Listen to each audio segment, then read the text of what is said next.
దేశంలో బంగారం ధరలు ఆకాశాన్ని తాకుతున్నాయి. హైదరాబాద్ మార్కెట్లో 10 గ్రాముల 24 క్యారెట్ల బంగారం ధర నిన్నటితో పోలిస్తే 870 పెరిగి 1,11,050 రూపాయలకు చేరింది. అయితే 22 క్యారెట్ల బంగారం ధర స్వల్ప తగ్గుదల నమోదైంది. మరోవైపు వెండి ధర కిలోకు 1,42,900గా ఉంది. పెరుగుతున్నటువంటి ధరలు సామాన్య ప్రజలను కలవరపెడుతున్నాయి. ఇక ఇదే అంశంపై మరింత సమాచారం మా ప్రతినిధి హారిక అందిస్తారు. వినాయక చవితి అయిపోయింది. 13, 14, 15 సెప్టెంబర్లలో బంగారం ధరలు ఎప్పటికప్పుడు తగ్గుతూనే వచ్చాయి. సడన్గా ఈ రోజుతో దాదాపు ట్రిపుల్ అయ్యింది అని చెప్పుకోవాలి. ముఖ్యంగా 1,15,000 దాకా ఇప్పుడు తులం బంగారం అయ్యిందంటే ఇందులో ఆలోచించడానికి ఏమీ లేదు. ఖచ్చితంగా ఇది ఆశ్చర్యపడాల్సిందే. అంటే ఇప్పుడు నవరాత్రులు వస్తున్నాయి, తర్వాత ఒకటెనుకొకటి పండగలు వస్తూనే ఉంటాయి. దీపావళి, మళ్ళీ పెళ్ళిళ్ళ సీజన్ కూడా స్టార్ట్ అవ్వబోతోంది. అయితే దీనికి సంబంధించి ఇప్పటికే బంగారం కొనాలి అనుకున్న వాళ్ళకి మాత్రం ఇది పెద్ద షాకింగ్ న్యూస్ అని చెప్పుకోవాలి.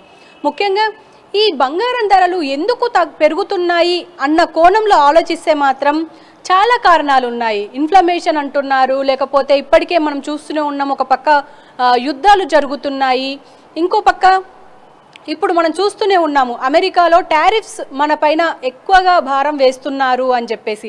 అంటే ట్రంప్ వచ్చినప్పటి నుంచి వెళ్ళి దాదాపు 10% వరకు మనకు బంగారం ధరలు పెరిగాయి అని చెప్పేసి ఇప్పటికే అంటున్నారు. పైగా అమెరికాలో వడ్డీ రేట్లు పెరగబోతున్నాయి అన్న సంకేతాలే ఈ బంగారం ధరలకు కారణం అని చెప్పేసి ఇప్పటికే నిపుణులు చెప్తున్న విషయం. అయితే ఇప్పటికే మనం చూస్తూనే ఉన్నాము, ఈ బంగారం ధరలు ఎప్పటికప్పుడు పెరగడంతో అందరూ షాక్కి గురవుతున్నారు. ఎందుకంటే ఇప్పటికే మనం ఎప్పటికప్పుడు అంటే పోయిన సంవత్సరం మనం చూసాము 70,000 ఉన్న తులం 24 క్యారెట్ల బంగారం ప్రస్తుతం ఇప్పుడు అదే 24 క్యారెట్ల తులం బంగారం 1,15,000 వరకు వచ్చింది. అంటే కేవలం దానికి యుఎస్ఏ కారణమా, లేకపోతే ఇంకా ఏవైనా కారణాలు ఉన్నాయా అన్న కోణంలో ప్రస్తుతం ఆలోచించాల్సిందే. పైగా బంగారం పైన పెట్టుబడులు ఎక్కువయ్యాయి అని చెప్పేసి అంటున్నారు. అంటే ఇప్పుడు మనం ఇప్పటికే చూస్తున్నాం, ఒక పక్క సోషల్ మీడియాలో కావచ్చు, ఇటు జనరల్గా చాలా ప్లాట్ఫామ్స్ ఏర్పడిపోయినాయి. ఆ ప్లాట్ఫామ్స్ ద్వారా మనం ఎప్పటికప్పుడు గోల్డ్ పైన ఇన్వెస్ట్ చేస్తూనే ఉన్నాము. ఎందుకంటే ఈ జనరేషన్లో ఫ్యూచర్లో మనం బాగుపడాలి, రిచ్గా ఉండాలి, హ్యాపీగా ఉండాలి అంటే ఖచ్చితంగా భూమైనా ఉండాలి, గొర్రెలైనా ఉండాలి, లేదా బంగారమైనా ఉండాలి అని చెప్పేసి ఇప్పటికే చాలామంది ఇలాంటి నినాదాలు ఇలాంటి వాదనలు వినిపిస్తున్నారు. ఎందుకు అనంటే ఇవి మాత్రమే మనకు ఫ్యూచర్లో మంచి పెట్టుబడి విధానంగా ఉండిపోతాయి. అలాగే డబ్బులు కాసుల వర్షం కురిపించే వస్తువులు అంటే ఐటమ్గా మనం చూడాలి. అయితే ఇందులో ముఖ్యంగా మనం ఇప్పటికే చూస్తూనే ఉన్నాము, ఈ బంగారం ధరలు దాదాపు 3 రోజులు ఏదైతే 13, 14, 15 రోజుల్లో ఈ సెప్టెంబర్లో తగ్గడంతో చాలామంది ఊపిరి పీల్చుకున్నారు.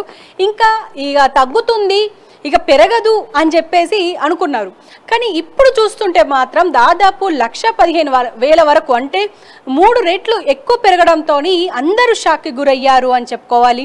అయితే దీనికి సంబంధించి మరి ఫ్యూచర్లో ఈ బంగారం ధరలు తగ్గుతాయా అన్న క్వశ్చన్కి మాత్రం చాలా ఒకటే ఒక ఆన్సర్ వస్తుంది, యుద్ధాలు ఇప్పుడు ఆగుతాయా అని చెప్పేసి. ఇప్పటికే మనం చూస్తూనే ఉన్నాం, గత 2-3 సంవత్సరాలుగా మనకు యుద్ధాలు జరుగుతూనే ఉన్నాయి.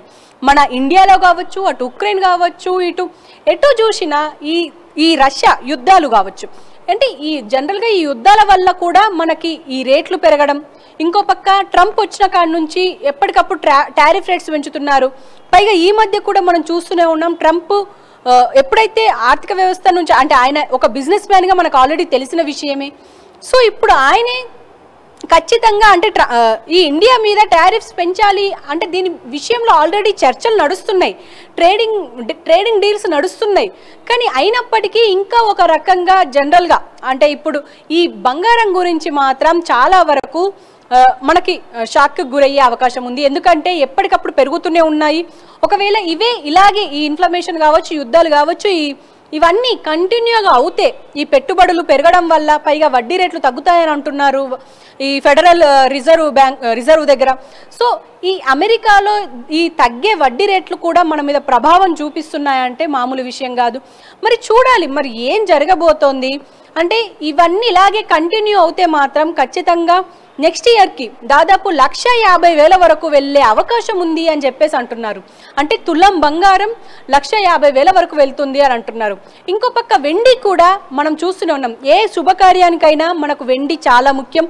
ఈ వెండి కూడా ఇప్పుడు దాదాపు 1,13,000 దగ్గర ఆగింది. అంటే మొన్నటి వరకు మనం చూసాము 1,00,000, 2,000, 3,000, అలాగే 1,10,000 వరకు ఉండే, ఇప్పుడు 1,13,000 అవుతుంది. ఇది కూడా ఫ్యూచర్లో పెరిగే అవకాశం ఉంది అని అంటున్నారు. అంటే సంవత్సరం తిరిగే లోపల ఖచ్చితంగా 5 నుంచి 6% వరకు పెరుగుతుంది. ఇలాగే ఈ యుద్ధాలు కావచ్చు, ఇన్ఫ్లమేషన్ కావచ్చు, ఈ వడ్డీ రేట్లు కావచ్చు, ఇవన్నీ ఇలాగే కంటిన్యూ అవుతే ఖచ్చితంగా ఈ వెండి కావచ్చు, ఇటు బంగారం కావచ్చు ఇలాగే పెరుగుతూ ఉంటాయి. పైగా మనం ఇప్పటికే ఆలోచిస్తూనే ఉన్నాము, బంగారం ఉంటే మంచి పెట్టుబడిగా ఉంటుంది అని చెప్పేసి మన తాత ముత్తాతల కాలం నుంచి మనకున్న ఇది ఉంది. మరి ఇలాంటి టైంలో ఈ పెట్టుబడులు పెరగడంతో ఇప్పుడు శుభకార్యాలకు కూడా ఇప్పుడు మనం వాడే పరిస్థితి లేకుండా పోయింది.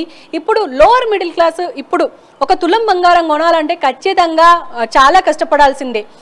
పైగా ఇప్పుడు ఇంకా ఇవి కంటిన్యూ అవుతే ఖచ్చితంగా ఇంకా ఫ్యూచర్లో పెరుగుతాయి అంటున్నారు. కాబట్టి మరి ఇప్పుడే కొనుక్కొని పెట్టుకోవాలా, లేకపోతే ఫ్యూచర్లో తగ్గుతుంది అన్న ఆశతోని ఆగిపోవాలా అన్న కోణంలో ప్రజలు ఇప్పుడు సందిగ్ధంలో ఉన్నారనే చెప్పుకోవాలి.